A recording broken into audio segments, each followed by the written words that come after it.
Keeping the coronavirus at bay is priority number one for China now that many cities are coming out of lockdown.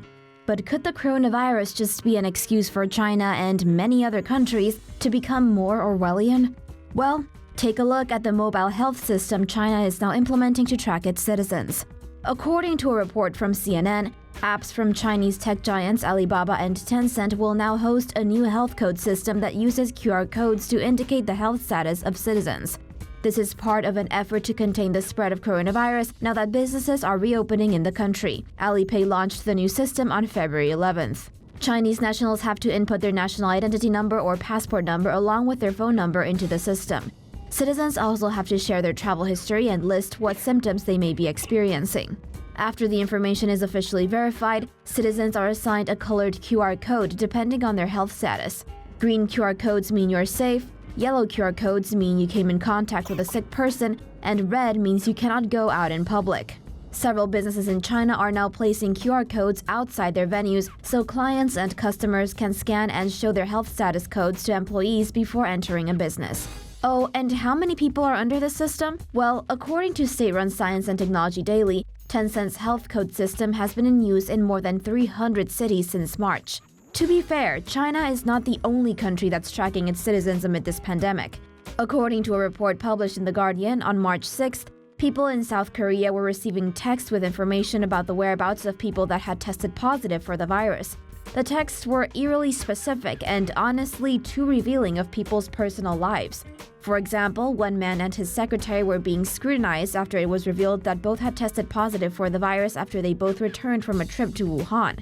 According to ZDnet, the UK is also turning to technology to control the spread of the coronavirus. British authorities have confirmed that their National Health Service is developing a voluntary contact tracing app to help curtail the spread of the virus. We all knew this was coming, the whole blatant civilian data mining we mean. It was a matter of when rather than if. What do you think, Tomo Sapiens? Is all this privacy invasion going to stick around even during post-pandemic days? Let us know what you think down below, and in the meantime, here are all the latest updates on the coronavirus you'll need. The coronavirus is mutating rapidly, and the pathogen has already developed into 3 main branches as of March 4, 2020, according to a UK-German study. Researchers from the University of Cambridge and Germany have used RNA analysis to identify 3 types of COVID-19 that evolved during the early stages of the pandemic. This study is published in the Proceedings of the National Academy of Sciences. Citing the team, the University of Cambridge writes in a news release that COVID-19 type A is the original human virus genome from the Chinese city of Wuhan. Mutated versions of type A were discovered in U.S. nationals who reportedly lived in Wuhan. Large numbers of type A virus were also seen in patients living in the U.S. and Australia. Strangely, the dominant variant in Wuhan was type B, which was prevalent across East Asia but did not spread much beyond the region. This means either a complex founding event happened in Wuhan or some factors had resisted type B outside East Asia. Type C is the main COVID-19 variant in Europe. The presence of type C was detected in early cases from France, Italy, Sweden, and England, yet this variant was absent in samples from patients in mainland China. Researchers also traced the first infections in Italy to Germany and Singapore, both of which had patients with the C variant of the coronavirus. According to Singapore's The Straits Times, COVID-19 has an infection number between 2 and 3 globally, meaning each patient infects 2 or 3 more people. Citing a public health expert, the newspaper reports the infection number in the city-state has dropped to 1 since the government-ordered lockdown started on April 8th. According to Alex Cook, Associate Professor of Public Health at the National University of Singapore, epidemics have biological and social factors. By limiting exposure to carriers, social distancing could slow the spread of COVID-19, even if the biological factors remain hard to tackle. According to a study published by the Centers for Disease Control and Prevention, COVID-19 has been difficult to contain partly because asymptomatic carriers are already infectious. Writing in a report, the National Academies of Science states previous reports suggest breathing could spread coronaviruses to a distance of 2 meters, as evidenced by viral RNA residues. Yet another study published in medRxiv suggests the virus that causes COVID-19 could survive on printing and tissue paper for less than 3 hours, but 2 days on wood and cloth. 4 days on glass and banknotes, and 7 days on plastics and stainless steel. Singapore has shuttered workplaces and closed public schools to let students study remotely as part of its policies designed to contain the epidemic dubbed circuit breaker measures. Cook was cited as saying Singapore's confirmed cases have risen to 1,481 as of April 7th. However, he claims most cases were imported, and Singapore should be able to control the disease if the nation shuts its borders. So kids, don't do this during an epidemic, or this for that matter. If you want to find out more about COVID-19, check out our previous videos. The COVID-19 coronavirus, or SARS-CoV-2, spreads through droplets that people make when we talk, cough, or sneeze. The virus can be carried for up to 27 feet and land on the respiratory system, according to a study in the Journal of American Medical Association. A gene sequence study published in Frontiers in Medicine showed that the coronavirus targets human cells with ACE2 receptors.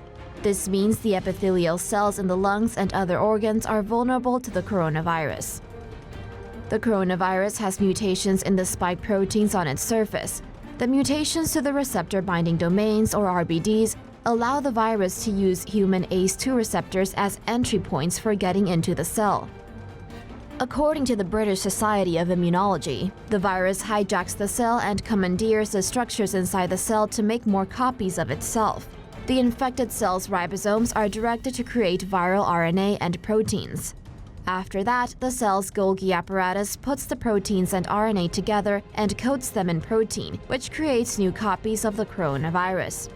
The biochemical distress of being hijacked by the virus eventually kills the cell, which causes damage to the infected tissue. At the same time, the body tries to fight off the infection by sending killer T cells. The killer cells search and destroy compromised cells. The immune system attack on the infected part of the body leads to more tissue damage and inflammation.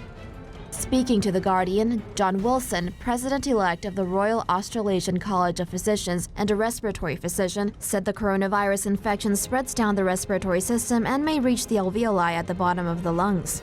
This fills the lungs with liquids and inflammatory materials. Symptoms of COVID-19 include fever, breathing difficulties, and muscle pains. Citing doctors, the New York Times reports the virus may move in the blood to attack the heart, the kidneys, and the liver. Lung damage would also deprive patients of blood oxygen. George Washington University Hospital reports that 20% of COVID-19 patients are symptomatic. A portion of these develop severe symptoms and become unable to breathe without using ventilators or other medical devices. As the coronavirus continues to spread around the world, here's a list of symptoms of the virus and precautions people can take in order to better protect themselves. Initial symptoms of the coronavirus disease, or COVID-19, include fever followed by a dry cough, according to BBC News. Patients suffering from COVID-19 could develop shortness of breath after a week. This may lead some to be hospitalized for further treatment. The BBC noted that symptoms are similar to those of common viruses such as the cold or the flu. The World Health Organization states that incubation period for the coronavirus diseases lasts up to 14 days. Citing researchers, BBC News reports that the incubation period may be longer and could last up to 24 days. It's unclear how exactly the virus that causes COVID-19 spreads, though similar viruses are typically spread through droplets that are produced when a person who has contracted the virus sneezes or coughs. The United Kingdom's National Health Service advised the public to wash hands frequently with soap or use hand sanitizer, sneeze or cough into a tissue or into your sleeve, and avoid touching the face with unwashed hands. In more severe cases, COVID-19 could lead to pneumonia, severe acute respiratory syndrome, organ failure, or even death. The virus, which is officially known as Severe Acute Respiratory Syndrome Coronavirus 2, or SARS-CoV-2, originated in China. It has since spread to 60 countries, with especially severe outbreaks in Italy, Iran, and South Korea. For more news animations and explainers, hit the subscribe and bell button to join the TomoNews family. Thanks for watching.